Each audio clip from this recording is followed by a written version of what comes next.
मोदी जी ने कहा था कि कोई माई का लाल पैदा नहीं कि जो इस आरक्षण को खत्म आजादी से लेकर अब तक सिर्फ धोखा देने का काम किया। आउटसोर्सिंग में यही समाजवादी पार्टी की लेकर के आई थी। 10,000 रुपए मिलना होते थे तो ये 4,000 देते थे उनके लोग, जो दलाल टाइप के लोग थे।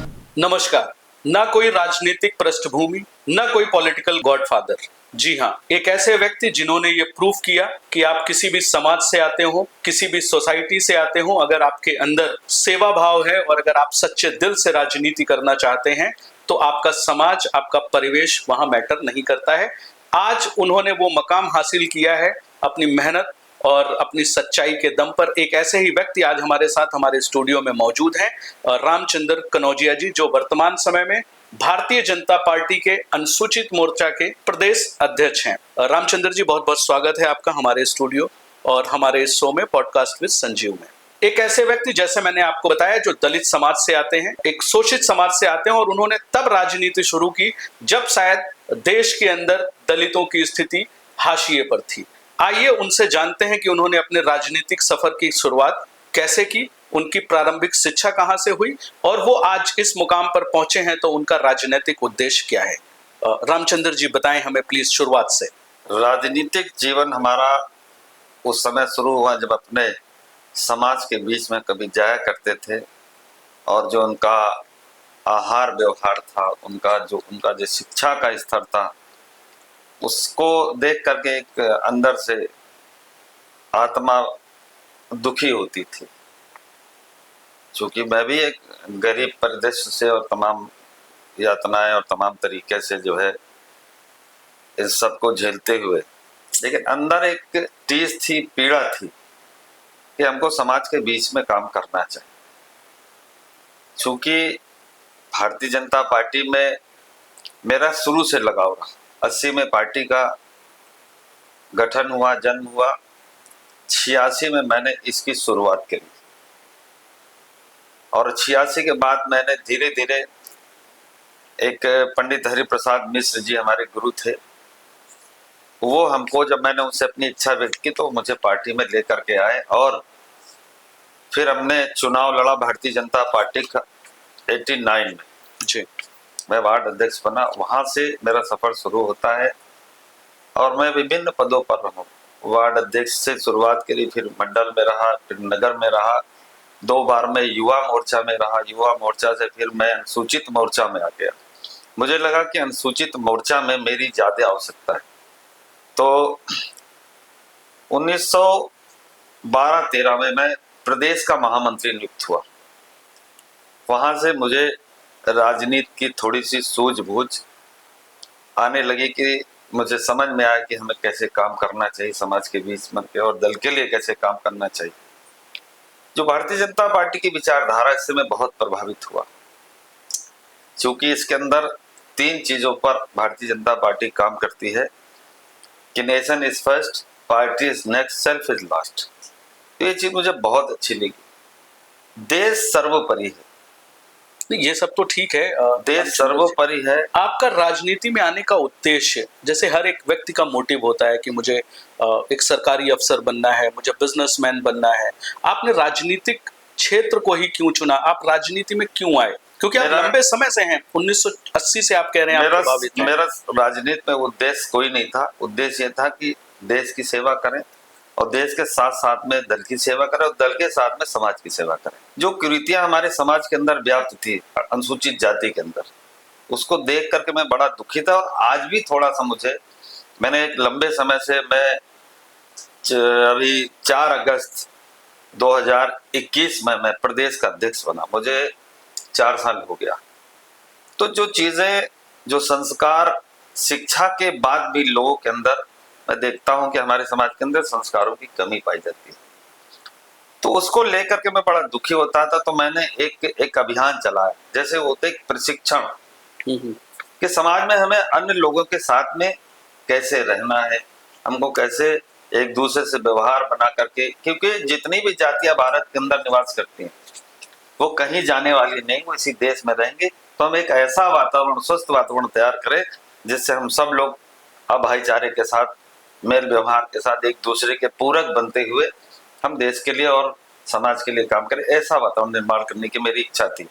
मुझे मेरे अंदर कोई चाहत नहीं थी कि हमें कुछ लाभ का पद मिल जाए और ये मिल जाए। मैंने आज तक जो है संगठन में ही काम किया है। मैंने कहा कि मैं 2012 और 13 में मैं महामंत्री बना। महामंत्री के बाद आदरणीय सुनील बंसल जी ने हमें राष्ट्रीय सचिव बनाया अनुसूचित मोर्चा का। वहां से वापस आने के बाद फिर उन्होंने मुझे जो है प्रदेश का मंत्री बनाया भारतीय जनता पार्टी में, और वहां से 2.25 साल काम करने के बाद फिर उन्होंने मुझसे कहा कि मैं तुम्हें अनुसूचित मोर्चा का प्रदेश अध्यक्ष बनाना चाहता हूँ। सहज भाव से मैंने ये पद स्वीकार किया और उसके बीच उस तब से लेकर अब तक मैं अनुसूचित मोर्चे का प्रदेश अध्यक्ष हूँ। बहुत अच्छी बात है। देखिए रामचंद्र जी, इसमें कहीं कोई दो राय नहीं है कि आप भारतीय जनता पार्टी के एक सच्चे सिपाही हैं। वो आपका कार्यकाल ही दर्शाता है। इतने लंबे समय से आप राजनीति में हैं और शायद ही ऐसे बहुत कम नेता होंगे जो किसी एक पार्टी से लगातार इतने वर्षों से जुड़े रहते हैं। एक बड़े आश्चर्य की बात है, आप जिस समाज से आते हैं और जो सहजता आपके अंदर है, आप एक विश्व की सबसे बड़ी पार्टी भारतीय जनता पार्टी को माना जाता है और आप इस समय वर्तमान समय में सरकार के अंदर हैं और भारतीय जनता पार्टी का जो अनुसूचित मोर्चा है उसको आप लीड कर रहे हैं, उसके आप अध्यक्ष हैं। लेकिन आपकी जो छवि है समाज के अंदर वो बहुत सहज पाई जाती है। ना कोई लाव लश्कर, ना कोई गाड़ी का रौब, ना कोई गनर। इतनी सहजता कहाँ से लाते हैं आप? देखिए राजनीति तो ग्लैमर की मानी जाती है आज के समय में।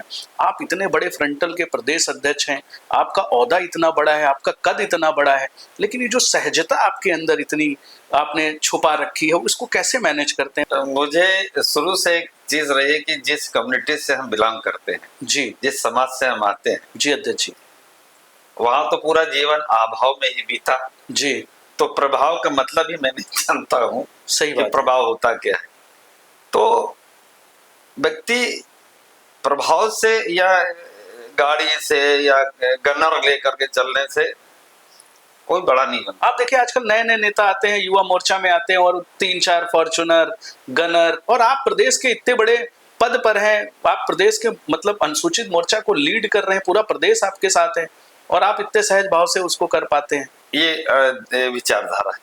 अच्छा, जिनके अंदर आइडियोलॉजी और विचारधारा नहीं है, जी। जो सोच उनके अंदर जो कमी होती है और सस्ती लोकप्रियता हासिल करने के लिए लोग जो है तमाम तरह के इस तरह ढोंग करते हैं।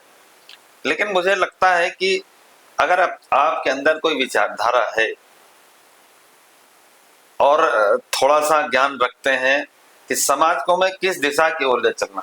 अभी कुछ चीजें सामने आती हैं समाज की जी, कि आपस के अंदर जो है कि हम एक दूसरे के साथ, मैंने कहा ना शुरुआत में, पूरक कैसे बने, एक दूसरे के पूरक कैसे बने।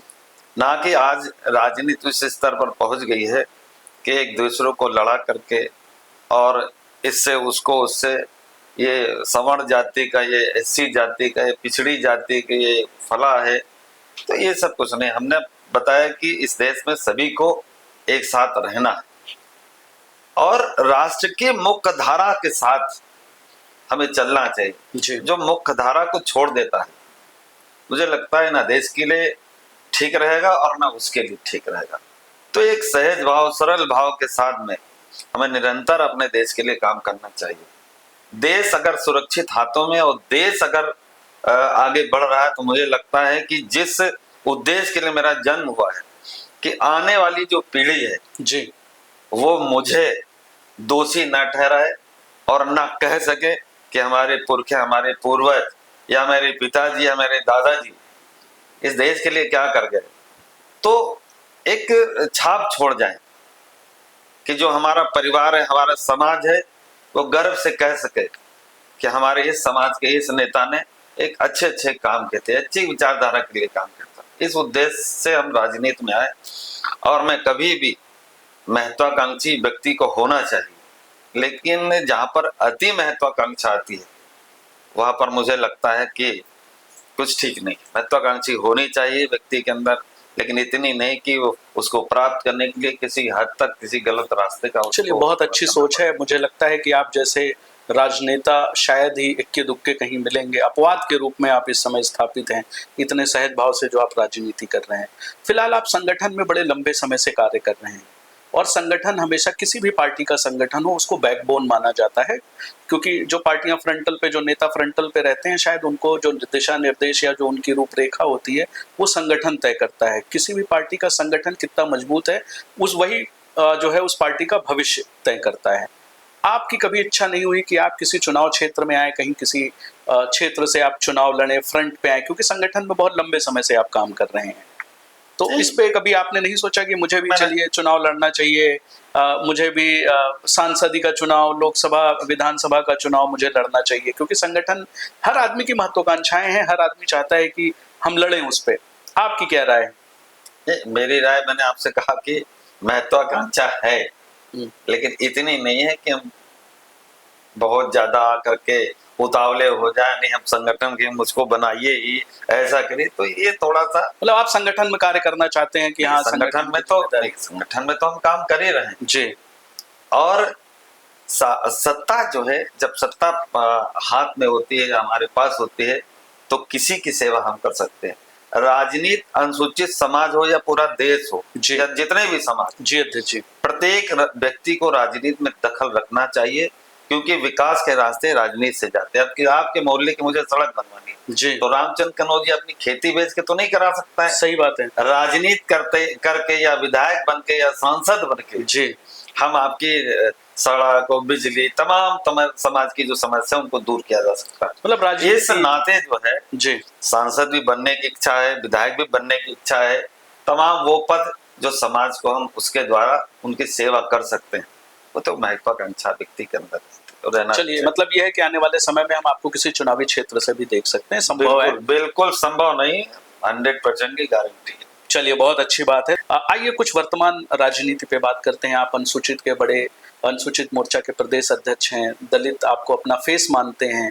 क्या देख रहे हैं वर्तमान सरकार में जो दलित समाज है उसकी क्या स्थिति है? पहले अगर हम कंपैरिजन करें पिछले सरकारों से, बहुजन समाज पार्टी की सरकार रही हो, समाजवादी पार्टी की सरकार रही हो, और वर्तमान में पिछले 2 बार से पूरे 8 साल लगभग भारतीय जनता पार्टी इस समय सत्ता में है, दलितों की स्थिति में क्या परिवर्तन देखते हैं आप? अमूल चूल परिवर्तन हुआ है। ऊल-जूल? अमूल चूल। अच्छा, अमूल्य आप कह रहे हैं। अमूल चूल परिवर्तन हुआ है, काफी बदलाव हुआ है 100 दिन में। अच्छा।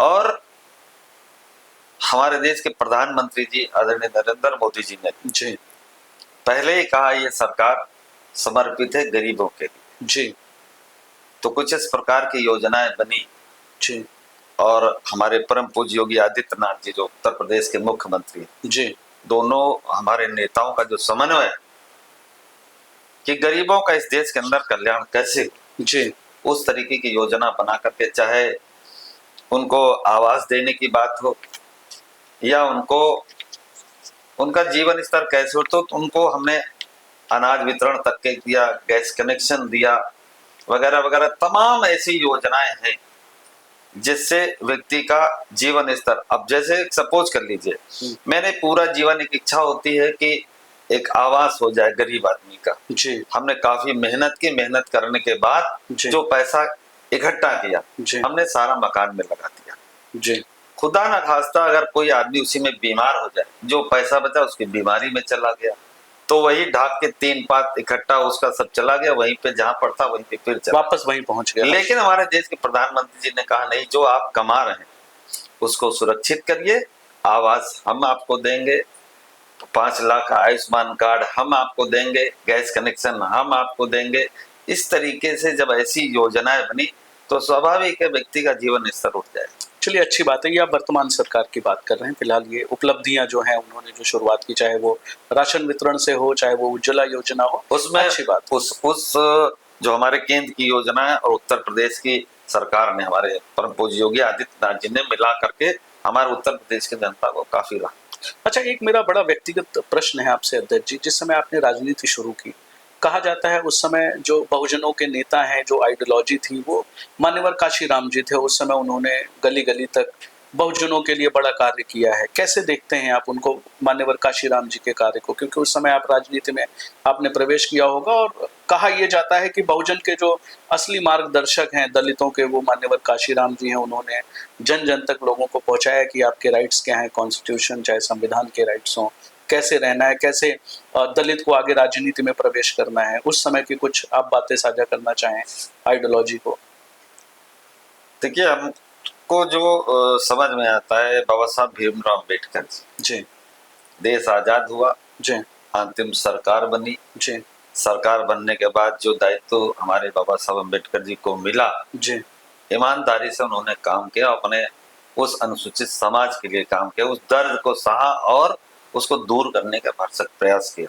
जी, जब अवसर आया बाबा साहब को संविधान लिखने का, तो उन्होंने ऐसी व्यवस्था संविधान में की, समता, ममता, समरसता, तीनों भाव इस संविधान के अंदर दिखाई देते हैं। जी, उस संविधान के द्वारा मुझे समता भी मिली, सामान्यता का अधिकार मिला, और मुझे उसके द्वारा ममता भी मिली, और उसके द्वारा हमें समरसता भी प्राप्त हुई। और वहां से लेकर के और आज तक के रामचंद्र कनौजिया आपके साथ में, जो एक छोटी सी जगह उठ करके, एक कहा जाता है कि फर्श से उठा करके अर्श तक, आपके सामने आज एक इंटरव्यू के लिए हम यहाँ पर जी, पधारे। सही बात है। तो ये बाबा साहब की देन है। उसके बाद फिर इस तरीके से हमारे तमाम अनुसूचित समाज के नेता आते रहे, चाहे बीपी मौर्य हो, संगप्रिय गौतम जी अभी जीवित हैं, आदरणीय काशीराम जी। तो निरंतर इन लोगों ने समाज के लिए लड़ाई लड़ी है, और उनका हक उन्हें दिलवाने के लिए वो प्रयास करते रहे। बीच में उन्होंने अपनी सरकार भी गठन किया, और गठन करके उसके माध्यम से भी जो है लोगों को लाभ देने का काम किया। चलिए, अच्छी बात है। देखिए, कहा यह जाता है अमूमन कि जो दलितों की स्थिति है वो बहुजन समाज पार्टी की सरकार में सबसे अच्छी मानी जाती है। ऐसा लोग कहते हैं, सोशल मीडिया पे काफ़ी वायरल होता है कि दलितों के लिए अगर कोई सरकार थी तो वो बहुजन समाज पार्टी थी, जो उनके हित की, उनके हक की बात करती थी और दलित मजबूत हुआ वहाँ से। भारतीय जनता पार्टी की इस समय की वर्तमान सरकार में आप दलितों की स्थिति क्या देखते हैं? क्या पहले बहुजन की सरकार में दलित ज़्यादा मजबूत था, या आज की वर्तमान सरकार में दलित हर तरीके से मजबूत है? चाहे बहन मायावती की सरकार हो, और चाहे वर्तमान में हमारे योगी जी की सरकार, भाजपा की सरकार, जो बहन जी की सरकार में जो दृष्टि, उनका अपना दृष्टिकोण है, किस नजरिए से वो देखते हैं, और मेरा जो दृष्टिकोण है वर्तमान की सरकार में जी, उसमें जो मैंने आपको भी शुरुआत में बातें बताई जी, कि एक ऐसी सरकार और ऐसी योजनाएं, मैंने कहा कि गरीब का जीवन स्तर उठेगा, उसका विकास होगा, तो ये देश विकसित कहलाएगा। अगर वो पीछे रह गया तो ये बेईमानी होगी। और हमने पूरी ईमानदारी के साथ, मैं चुनौती के साथ कहता हूँ, उत्तर प्रदेश हो या दिल्ली की सरकार हो, जी, कोई हमारे दोनों नेताओं के ऊपर एक चार आने का आरोप नहीं लगा सकता। और मैं उनसे प्रेरित हूँ, मैं भी प्रयास करता हूँ, जिस तरीके से अपने आप कार्यालय में बैठ करके लोगों को समस्या सुनता हूँ, उसका निदान करने का भरसक प्रयास करता हूँ। एक मेरे लिए तो रोल मॉडल है मोदी जी और योगी जी। चलिए, अच्छी बात है। अच्छा, ये बड़ा एक ट्रेंड सोशल मीडिया पे चलता है कि दलित वोट बैंक जो है उसको लुभाने के लिए, मतलब दलित वोट बैंक को पाने के लिए सारी सरकारें इच्छुक हैं, चाहे वो समाजवादी पार्टी का एजेंडा हो, पीडीए का, या बहन जी का हो, या भारतीय जनता पार्टी की सरकार हो। आपकी नज़रों में क्या लगता है, क्या दलित वोट बैंक बनकर रह गया है सिर्फ किसी पार्टी की सरकार बनाने के लिए? क्यों, मतलब किस तरीके से आप देखते हैं इसको? जब से मैं अध्यक्ष हुआ हूँ, दलितों के अंदर एक राजनीतिक चेतना का जागरण हुआ है, और मैंने प्रयास किया है। मैंने अभी शुरुआत में कहा कि राजनीति प्रत्येक व्यक्ति की को दखल रखना चाहिए। चौधरी चरण सिंह ने कहा था कि इस देश की जनता को एक नजर केंद्र पर और एक नजर खेत पर रखनी चाहिए। सही बात है। तो उसको मैं फॉलो करता हूँ। वो भी, मैं उनसे बहुत कुछ सीखता हूँ, उनके तमाम विचारों को मैं पढ़ता हूँ, उनके उस आइडियोलॉजी पर काम करने की भी कोशिश करता हूँ। और आप वर्तमान में देखिए कि भारतीय जनता पार्टी, सरदार पटेल कांग्रेस के नेता माने जाते थे, लेकिन इस देश के अंदर से वो गायब थे, कहीं पता ही नहीं था। देश की आजादी में आपके वो अपने क्या कहते हैं कि सुभाष चंद्र बोस जी का कितना बड़ा योगदान था जी। और बाबा साहब भीमराव अंबेडकर जी का कितना बड़ा योगदान था। क्या दिल्ली में कहीं कुछ दिखाई देता है? ये जो दोहरा मापदंड था, दोहरा चरित्र था सरकारों का, वो हमारी भारतीय जनता पार्टी के नेतृत्व ने सबको सम्मान देने का काम किया। आपके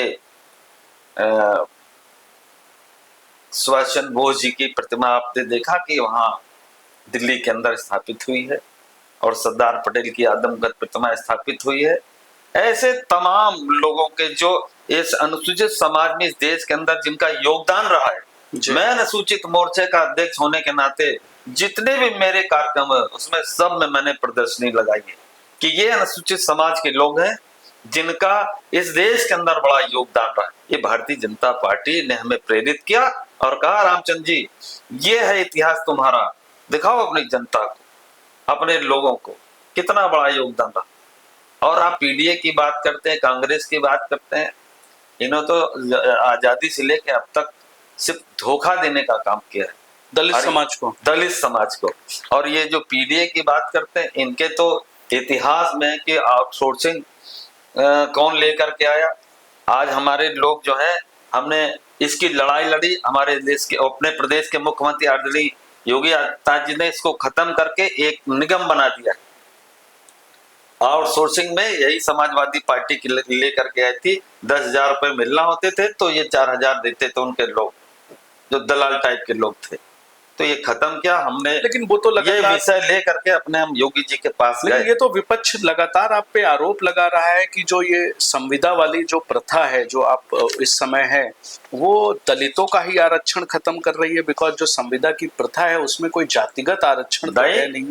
आप ये हम आपके साथ है, लेकिन कहीं से भारतीय जनता पार्टी, मैंने अभी बड़े शीर्ष नेतृत्व से बात की, इनमें आरक्षण रहेगा हमारा। नहीं, जैसे ये प्रश्न एकदम साफ है, हम अपने दर्शकों को भी बता दें कि जो संविदा की जो प्रथा इस समय चालू है उसमें किसी भी प्रकार का जातीय आरक्षण नहीं है।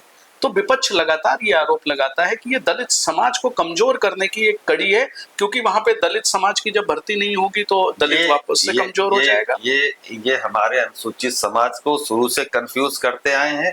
ये जीता जागता उदाहरण मैं दूंगा कि जब 24 का चुनाव हो रहा था तो राहुल गांधी ने कहा था संविधान खतरे में है, आरक्षण चला जाएगा। 24 से 25 हो गया और मैं भी 40 साल से भारतीय जनता पार्टी में काम कर रहा हूँ। हमारे उस बिहार की सभा का मुझे याद है, मोदी जी ने कहा था कि कोई माई का लाल पैदा नहीं कि जो इस आरक्षण को खत्म अच्छा हुआ तो कहाँ से खत्म हो गया। इस तरीके से हमारे दलित समाज को ये कंफ्यूज करते रहे, गुमराह करते रहे और ये वोट बैंक बना के रखा हुआ है। सही मायने में तो भारतीय जनता पार्टी ने इस समाज की सेवा की। अच्छा देखिए, आपने अच्छा किया। आप देखिए, प्रमोशन में आरक्षण का बिल किसने, समाजवादी पार्टी ने। तो ये हमारे अधिकारियों को चपरासी बनाने का काम किसने किया जी। आज ये पीडीए लेकर के घूम रहे हैं जी। हमारे गरीब अनुसूचित समाज की जमीनों पर कौन लोग कब्जा करते? यही समाजवादी के गुंडे जी। और ये आज पीडीए लेकर के घूम रहे। कानपुर देहात के अंदर रमाबाई अंबेडकर नाम से, वो कानपुर देहात नहीं, रमाबाई जो आज कानपुर देहात है वो कल रमाबाई अंबेडकर जी के नाम से था। इन्होंने हटा करके कानपुर देहात किया। तो कितनी बाबा साहब से दुश्मनी। कांग्रेस ने क्या किया? बाबा साहब के साथ कितने अपराध किए। आप चलिए, हमारे पास में इसका पूरा रिकॉर्ड है, मैं आपको पुस्तक दूंगा, पढ़िएगा कि कांग्रेस ने बाबा साहब के साथ क्या किया है, समाजवादी ने क्या किया है और भारतीय जनता पार्टी ने किया है। पंचतीर्थ हमने ही बनवाए जी, जहां उनका जन्म स्थान हुआ, जहां उन्होंने शिक्षा ली, जहां दीक्षा ली, ये सारे तीर्थ स्थल हमने खरीद के बाबा साहब की निशानियों को संरक्षित किया है। हमारे जो हैं राहुल जी, जो राहुल बाबा के नाम से जाने जाते, उन्होंने वो संविधान लेकर के, हमारे अनुराग ठाकुर ने पूछा था कि कितने पन्ने इसके अंदर, बताओ, क्या बता पाए थे वो? और जाति जनगणना की बात करते, जिसकी खुद की जात का नहीं पता वो जाति जनगणना की बात करता है। कहा था पार्लियामेंट में जी। तो इस तरीके से साथ ऐसी राजनीति करने की मुझे नहीं लगता है देश को आवश्यकता है। और जो है ये हमारे उस वर्ग को, हम कहते हैं कि ये सब बातें जो अनुसूचित समाज के लिए आप करते हैं, जी किसी फॉरवर्ड के लिए करके देखो, वो समझदार लोग हैं। मैंने कहा शुरुआत में कि हमारे यहाँ शिक्षा के बाद में भी संस्कारों की कमी है। चलिए, आप शिक्षा की बात कर रहे हैं अध्यक्ष जी, तो शिक्षा पे भी आएंगे। इस समय जो विपक्ष है समाजवादी पार्टी, उसने पीडीए पाठशाला चालू की और वो कहते हैं कि पीडीए पाठशाला हमें इसलिए चालू करना पड़ा कि भारतीय जनता पार्टी की सरकार ने एक अपना मेमोरेंडम लाया स्कूलों के मर्जर पे, और उसके बाद वो उनको नागवार गुर्जा वो लोग सड़कों पर आए और उन्होंने अपनी पीडीए पाठशाला चालू की। खैर, उन्होंने जो पढ़ाना चाहिए था उसको ना पढ़ा करके ए फॉर अखिलेश और डी फॉर डिम्पल पढ़ाया, जिसके लिए उनके काफी सारे नेताओं के ऊपर एफआईआर भी हुई। स्कूल मर्जर की इस पूरी घटनाक्रम पे कैसे देखते हैं और आपकी व्यक्तिगत राय क्या है? बच्चे शिक्षित हो, अच्छी शिक्षा मिले, एक मेरा प्रयास था जी और ये विपक्ष ने उसको अलग तरीके से पेश किया। जी अगर मुझे लगता है कि हमारे जो अध्यापक हैं या उसमें और भी कर्मचारी लोग जो हैं वो ईमानदारी से अगर काम करेंगे तो मुझे लगता है हमारे बच्चों को बहुत इसका फायदा होने वाला है। अगर आप उसको कोई राजनीति करते हैं तो बाद में देखा जाएगा, कुछ दिन के लिए हम उसको टाल सकते हैं, टाल देंगे, लेकिन अगर कायदे से गौर से देखा जाए तो हमारे यहाँ सबसे ज्यादा हमारे अनुसूचित समाज को इससे फायदा होता है। मेरा धर्म बनता है अपने धर्म का प्रत्येक व्यक्ति को पालन करना चाहिए। हमने आपको यहाँ पर बिठा दिया है, अगर ठीक से सवाल ना पूछे या ठीक से हमसे व्यवहार न करे तो मुझे लगता है मुझे भी बुरा लगेगा। तो जो जिस चीज के जैसे कोई व्यक्ति समाज की सेवा कर रहा है उसको आप थोड़ा सा जीवन यापन के लिए धन दे रहे हैं और अपने धर्म का पालन कर रहा है तो मुझे लगता है उसका सम्मान होना चाहिए, और जो अपने धर्म का पालन नहीं कर रहा है तो उसको करना चाहिए। ये हमारा पहला कर्तव्य है। अच्छी बात है। सरकारें कोई भी हो जी, किसी एक अधिकारी के साथ में नहीं चल सकती। हमने आपको एक विश्वास व्यक्त करते हुए एक स्थान पर आपको चयन किया गया है आपका, और वहां पर अपनी ईमानदारी से उसे फॉलो करना है, यही सबसे बड़ा था। चलिए, अच्छी बात है, बहुत अच्छी राय है आपकी। आपके ऊपर वैसे भी इतने बड़े लंबे कार्यकाल में कोई बहुत ज्यादा आपका विवादों से साथ नहीं रहा है, फिर भी एक आपके ऊपर एक व्यक्तिगत आरोप लगा हुआ है। एक वीडियो सोशल मीडिया पर, एक आपका ऑडियो बहुत तेजी से वायरल हुआ था, और वो वायरल इस कारण से हुआ था कि शाहजहांपुर में एक दलित समाज से एक व्यक्ति हैं रामवीर कनौजिया जी, उनकी पत्नी थी ज्योति कनौजिया। शायद वो पूरा मामला ये था कि रामवीर कनौजिया जी की हत्या हो गई थी या डेथ हो गई थी, तो शायद कुछ ज्योति कनौजिया जी के जो समर्थक हैं उन्होंने आपको फोन किया था और आपसे मदद की गुहार लगाई थी, तो आपने उसमें उनको ये आंसर दिया था कि मैं पंडित रामचंद्र कनौजिया हूँ।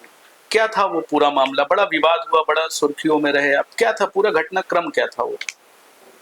भाई मैं धोबी समाज का तो अध्यक्ष नहीं हूँ, मैं अनुसूचित समाज का अध्यक्ष हूँ। लेकिन तो आपके ही लोगों ने आपको अप्रोच किया बड़ी उम्मीद से, आप दलित समाज से, भाई उच्च समाज से आते हैं, सरकारें कोई भी हो। वही मैं आपको बताना चाह रहा हूँ। तो मेरा अपना काम करने का तरीका है जी। हमारा संगठनात्मक 98 जिले हैं जी, और जिलों के अध्यक्ष हैं जी। अब ये शाहजहांपुर का मामला था जी, तो जब किसी हमारे समाज के व्यक्ति ने मुझसे कहा कि भाई साहब ऐसी ऐसी घटना हो गई है, आप इसमें मदद करिए, जी, तो मैं 300 किलोमीटर दूर पर हूँ जी, तो मैं तुरंत वहां पर नहीं जा सकता। तो मैंने अपने जिला अध्यक्ष से कहा कि आप जरा इस मामले को वहां पर जा करके तह तक देखिए मामला क्या है। तो मेरी एक जिम्मेदारी बनती है कि वहां पर जो व्यक्ति कह रहा है जी अध्यक्ष, इसकी बात में कितना दम है, कितनी सच्चाई है, अपराध क्या है, कैसे ऐसी घटना हुई है, जरा मेरे अध्यक्ष के माध्यम से मैंने जानकारी, क्योंकि मेरा संगठन है जी। तो उसने कहा नहीं आप क्या मदद करेंगे, उन्होंने डायरेक्ट आपसे उम्मीद की। तो मैंने कहा कि मैं 400-300 किलोमीटर से चल के नहीं आ सकता है। आप धोबी समाज की बात करते तो वहां जो पास में धोबी समाज के लोग रहते वो क्या कर रहे हैं भाई, उनसे भी तो बात कर लो थोड़ा सा, उनको इकट्ठा करो और जा करके देखो। मैं भारतीय जनता पार्टी के अपने अनुसूचित मोर्चा के अध्यक्ष को भेज रहा हूँ, वहां स्थिति कुछ अलग हमारी सुनने में आई तो मैंने कहा कि देखो, उसने मुझसे कहा कि आप धोबी नहीं है। धोबी होने का मतलब ये नहीं है कि आप गलत करें तो भी मैं आपका समर्थन करूं, आप सही करें तो भी मैं आपका समर्थन करूं। जी अध्यक्ष जी। मेरा अधिकार है, मेरा जो मन कहता है जी। कि अगर आपका कोई शोषण कर रहा है, आपके संग अन्याय हो रहा है, जी। तो मेरा पहला कर्तव्य बनता है कि मैं उस अन्याय के खिलाफ खड़ा हो जाऊं।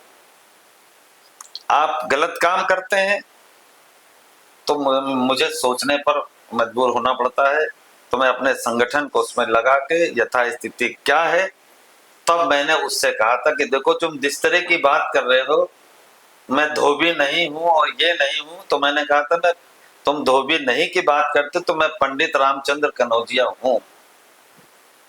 तो आप मेरे इसका सेंटेंस समझ लीजिए, पंडित रामचंद्र कनौजिया। अब कनौजिया कौन लोग होते हैं? मैंने धोबी हटाया नहीं, लेकिन उसको समझ का फेर था। अब पंडित कोई भी हो सकता है, जिसको उस भाषा पोथी पढ़ जग भया, पंडित भया न कोय, और 2.5 अक्षर प्रेम का पढ़े सो पंडित हो। तो पंडित कोई वो नहीं है कि डिग्री नहीं है। पंडित आप भी हो सकते हैं, कोई भी हो सकता है। सही बात है। तो चलिए अध्यक्ष जी, आप बहुत ही बेबाकी से हमारे सारे प्रश्नों का उत्तर दे रहे हैं। वर्तमान स्थिति पे बात करते हैं। क्या सब कुछ भारतीय जनता पार्टी में इस समय सब ठीक है सारा कुछ? क्योंकि अभी पिछले 1.5-2 महीनों से पार्टी के ही विधायक, पार्टी के ही मंत्री पार्टी के ही खिलाफ धरने बैठ जा रहे हैं। कैसी व्यवस्था है अभी? आप देखिए, कानपुर में आपके लोग धरने पे बैठ गए, आपके एक राज्य मंत्री हैं, अभी हाल ही में वो धरने पे बैठ गए। ऐसा क्यों हो रहा है? कहाँ से सरकार में इस तरह का वैक्यूम क्रिएट हो रहा है कि आप ही के लोग जो प्रतिनिधि हैं, जनप्रतिनिधि हैं, माननीय मंत्री जी लोग हैं, उन्हें ही सरकार के खिलाफ धरना देना पड़ रहा है? तो विपक्ष ये कह रहा है कि जो पार्टी के जो मजबूत लोग हैं, जो प्रतिनिधि हैं, अगर उनकी सुनवाई नहीं हो रही है इस सरकार के अंदर, तो जो बेचारे शोषित, दलित, वंचित हैं, उनकी क्या सुनवाई होगी? इस पे आपकी क्या राय है? और ये हाल ही की सारी घटनाएं हैं। बहुत अच्छा सवाल किया आपने जी। देखिए, मैंने आपसे शुरुआत में कहा कि हमारे लिए देश बड़ा है, और मैं आपको पूर्ण विश्वास दिला रहा हूं। जी अध्यक्ष जी। हमारी दिल्ली की सरकार हो या उत्तर प्रदेश की सरकार हो, विकास में उस देश को आगे ले जाने में कोई कसर छोड़ी नहीं हमने। हर क्षेत्र में मैंने काम किया है, हर क्षेत्र को पकड़ करके उसका विकास करने का काम किया। अब एक इकोनॉमिक्स का चैप्टर है अर्थशास्त्र में, जी। टॉमस ग्रेसम का, जी। कि उसने कहा था कि इच्छाएं अनंत होती हैं, इच्छाओं की पूर्ति नहीं हो सकती। जी। आज मैंने मोटरसाइकिल ली है, उससे जी भर गया, तो फिर कल हमारा हवाई जहाज तोड़ने का या किसी पे मन करेगा। या साइकिल से चल रहे थे तो मोटरसाइकिल पे आए, मोटरसाइकिल पे आए तो कार पे आए, कार पे आए तो कहीं और पहुंच गए। तो व्यक्तिगत किसी की कोई इच्छा ना पूरी हो, उसके लिए मैं नहीं कह सकता हूं। वरना जिस तरीके से उत्तर प्रदेश सरकार ने, चाहे लाइन आर्डर को लेकर के हो, या देश के विकास की बात हो, या जो जनहित में काम करने वाली चीजें, हमने भरपूर कोशिश करके उनको पूरा करने का काम किया है। अब व्यक्तिगत किसी का कोई मंतव्य ना पूरा हुआ हो तो उसके लिए नहीं, वो लोग हम भी क्षमा तो ये मांगते कह रहे हैं कि सुनवाई नहीं। देखिए, हम आपको पूरा घटनाक्रम बता देते हैं। जैसे अभी सीतापुर की जो घटना है, उसमें किसी ट्रांसफार्मर को लगवाने के लिए के विवाद हो गया कि वहां पे सरकारी कर्मचारी ही मंत्रियों को रिस्पॉन्स नहीं कर रहे हैं। या बिजली जो आपके ऊर्जा विभाग के मंत्री हैं, वो खुद सोशल मीडिया पे कई बार बयान देते हुए, और उन्होंने लिखित में जारी किया है कि जो है कर्मचारी उनकी जो है कार्य को सही तरीके से करें, नहीं तो उनके खिलाफ सख्त से सख्त कार्रवाई हो जाएगी। इस तरह का मैसेज, मतलब क्या जो ऊर्जा विभाग के मिनिस्टर हैं उन्हीं के लोग नहीं सुन रहे हैं? मैंने आपसे शुरुआत में कहा कि अपने अपने धर्म का पालन करिए। आप जहां पर बैठे हैं, मेरा दायित्व क्या है उसका अच्छे से निर्वहन करिए। कभी कोई समस्या आ ही नहीं सकती है। कोताही या कहीं पर जरा सा भी अगर देर कर देते हैं तो हो हल्ला शुरू हो जाता है, और वही जब हो हल्ला शुरू होता है तो उसी काम को हमारे कर्मचारी या और भी उसको अंजाम देते, बात खत्म हो जाती है। तो ये एक अपवाद है और ये कहीं भी हो सकता है। मतलब इस तरह की घटनाओं का क्रम है, कई सारे घटनाक्रम हो चुके नहीं, हैं। हो सकता है, अब हमारी तो नॉलेज में अभी तक ऐसा कुछ नहीं आया है, और हम तो खुद अपने ऑफिस में बैठ करके तमाम समस्याएं हो आती हैं, और समस्याएं इच्छाएं अनंत है, इसका कभी अंत नहीं हो सकता। चलिए, सही बात है। एक और विपक्ष लगातार आपकी भारतीय जनता पार्टी की सरकार पर आरोप लगा रहा है, ये विपक्ष का आरोप है कि ये सरकार जो है मुस्लिम और यादव विरोधी डिसीजंस लेती है। कभी नहीं, गलत। हमने ये भी आपसे शुरुआत में मैंने कहा कि हमें राष्ट्र की मुख्य धारा के साथ चलना चाहिए। हमने जितनी भी योजनाएं दी हैं, कोई एक मुसलमान ये नहीं कह सकता, माइनॉरिटी का व्यक्ति नहीं कह सकता कि मेरे संग भेदभाव हुआ, बल्कि सबसे ज्यादा उन्हें लाभ मिलता है। देखिए, इसमें कोई संदेह नहीं है कि जो वर्तमान के मुख्यमंत्री हैं प्रदेश के योगी आदित्यनाथ जी, वो निहायती ईमानदार व्यक्ति हैं, इस पे कोई संशय नहीं है, इस पे कोई प्रश्न भी नहीं उठा सकता है। लेकिन जो इस तरह के विपक्ष लगातार आरोप लगा रही है, क्या विपक्ष के पास अब मुद्दे खत्म हो गए हैं? विपक्ष के पास अब कोई मुद्दा नहीं बचा है सिर्फ आरोप लगाने के अलावा? जैसे उन्होंने अभी एक लेटेस्ट आरोप लगाया है कि कुंभ में इतना पैसा लगाया, फिर भी जो है बाढ़ की स्थिति का सामना करना पड़ रहा है। बाढ़ों के जो बंधे बनाए गए, बंधों के ऊपर 20,000 करोड़ की लागत लगाकर बंधे बनाए गए, और आज बाढ़, पूरा प्रयागराज जो है बाढ़ग्रस्त है। मुझे लगता है कि जिस तरीके से हमारे मुख्यमंत्री जी योगी आदित्यनाथ जी काम कर रहे हैं, अगर उनके साथ मिल करके सहयोग करते तो इनका मान सम्मान विपक्ष का भी बना रहता। लेकिन ये जब से 14 से लेकर अब तक के केवल विपक्ष का एक ही काम है, हमारे भोली वाली जनता को, हमारे खासकर अनुसूचित समाज को कंफ्यूज करने का जो काम है, ये लगातार करते रहते हैं। ये आपको भी अच्छी तरीके से मालूम, मुझे भी मालूम है। इनके पास मुद्दे तो कोई बचे ही नहीं है। एक सूत्री कार्यक्रम में झूठ बल का एक नैरेटिव बनाकर समाज के अंदर वो समाज को गुमराह करने का काम है। ये बिल्कुल 100%। अभी आप देखिए कि राहुल गांधी गए थे कि 2000 स्क्वायर फीट जगह चीन ने घेर लिए। किस तरीके से हमारे जुडिशरी के जज ने क्या कहा कि तुम्हारे पास कौन सी ऐसी जानकारी है, क्या आप साक्ष्य देंगे? नहीं दे पाए। कितनी फटकारों की आपकी बार तो तुम्हें मैं जेल ही भेज दूंगा। तो इस तरीके से नैरेटिव और देश के खिलाफ झूठा नैरेटिव से तो मुझे लगता है हम सबको आपको बड़ा सतर्क रहना चाहिए। अच्छा, चलिए, इस समय अभी प्रदेश के अंदर एक माहौल बड़ा गर्मा गर्मी का चल रहा है कि अगला प्रदेश अध्यक्ष कौन, इतनी बड़ी पार्टी के, भारतीय जनता पार्टी का प्रदेश अध्यक्ष कौन होगा? आपको क्या लगता है? आप दलितों का प्रतिनिधित्व करते हैं, आपको नहीं लगता है कि इस बार भारतीय जनता पार्टी का प्रदेश अध्यक्ष किसी दलित समाज से होना चाहिए? बिल्कुल होना चाहिए। और इस तरीके से कई विचार हो रहे हैं। अगर मेरी आवश्यकता अनुसूचित समाज के तो अनुसूचित भी बन सकता है, अगर ओबीसी की आवश्यकता है तो ओबीसी भी बन सकता है, और फॉरवर्ड की जरूरत है तो फॉरवर्ड भी बन सकता है। चलिए, आप एक सीनियर लीडर हैं, आप एक सीनियर पद पर हैं, तो मैं आपसे ये क्वेश्चन पूछ सकता हूं कि 2027 के लिए आगामी जो चुनाव होने वाले हैं, जिसकी तैयारी चल रही है, भारतीय जनता पार्टी 3 ऐसे कौन से प्रमुख मुद्दे हैं जिनके ऊपर अपना फोकस करेगी, और अगर वापस से 2027 में सरकार में आती है तो उनके ऊपर फिर से जी जान लगा के काम करेगी? आपके अनुसार 3 प्रमुख मुद्दे कौन हैं जिसके ऊपर अभी भी काम करना बाकी है? हमारे तो जो जनता की मेरी रिक्वायरमेंट थी जी, चाहे कानून व्यवस्था को लेकर के, ये तमाम ऐसी योजना, मैंने कहा कि इस गरीब लोगों का, ये सरकार ही गरीब लोगों को समर्पित है जी, तो हमेशा हम लोग गरीबों के लिए काम करते रहे हैं जी। और मेरा कोई 3-4 मुद्दे नहीं है। इस देश को परम वैभव पर ले जाने का संकल्प है हमारा, हम उसको ले जाके ही रहे। चलिए, अच्छी बात है। आप चाहते हैं कि देश की तरक्की ही आपकी तरक्की है, पार्टी की तरक्की है। जैसे आपने शुरुआत से ही कहा कि nation is first, party is second, self is third, last.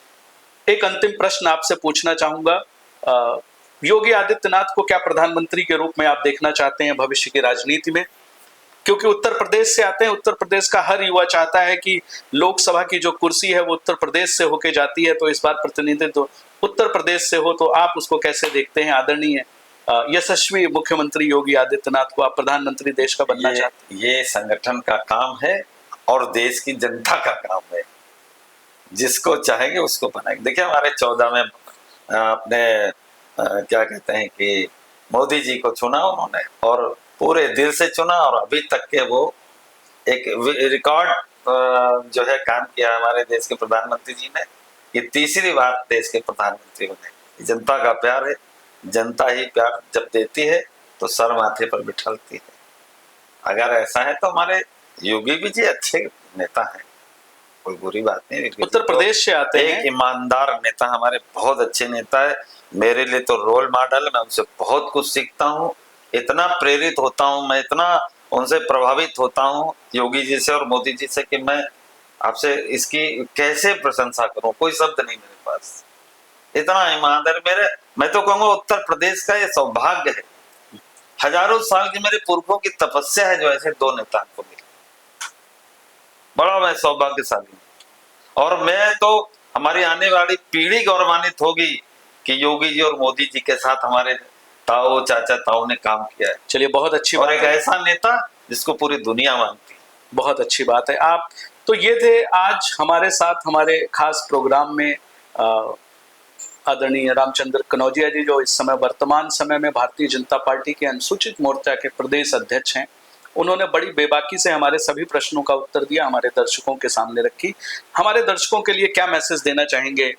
मैं तो आपके दर्शकों को यही मैसेज देना चाहता हूं कि सब लोग मिल करके इस देश को आगे ले चलें, और जितना सहयोग आप दे सकते हैं उतना सहयोग देश के लिए देना चाहिए, और हम सबको अपने धर्म अपने कर्म का पालन ईमानदारी से करना चाहिए। चलिए बहुत बहुत धन्यवाद रामचंद्र जी, आपने अपना कीमती समय हमारे इस पॉडकास्ट हमारे दर्शकों के लिए दिया, और हम आपके भविष्य के लिए हमारी तरफ से, हमारी टीम की तरफ से बहुत बहुत शुभकामनाएं। हम बहुत जल्द चाहते हैं कि आप किसी चुनावी क्षेत्र में जनता के मध्य आएं और जनता से चुनकर विधानसभा, विधान परिषद या लोकसभा पहुंचे, और हमारे दलित समाज, जो इस समय दलित समाज है, उसका प्रतिनिधित्व करें। एक बार पुनः अपना कीमती समय देने के लिए बहुत बहुत धन्यवाद।